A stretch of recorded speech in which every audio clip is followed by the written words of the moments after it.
What's up guys, this is Defqwop here and welcome back to a brand new video. Today we're going to be unboxing the dbrand grip case for the iPhone 6. So let's get started. Alright guys, so lifting the lid off the box reveals the dbrand grip sitting on top of the box. Inside the box is an included card with the dbrand logo on it, and on the other side of the card it says don't f this up, follow the link. Also in the box is an included headphone adapter for the people who still use the headphone jack.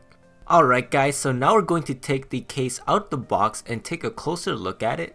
On the bottom of the grip is a cutout for the headphone jack, lightning port, and the speakers. On the right side of the grip are rubber pads and the power button.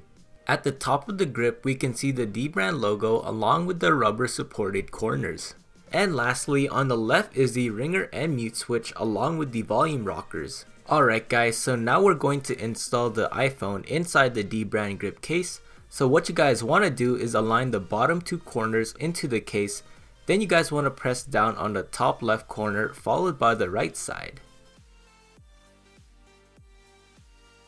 Now one of the most important features that the grip includes is the D30 material, which improves the case's impact resistance. And lastly, the grip includes a lens protection to ensure that the camera lens remains clear from any surface your device rests on. So I hope you guys enjoyed this quick unboxing of the dbrand grip case. Make sure you guys check the link down below to learn more about the grip, and make sure you guys like, comment, and subscribe as there's more YouTube videos coming to you guys soon. Anyways guys, this is Defqwop and I'll catch you on the next video. Peace!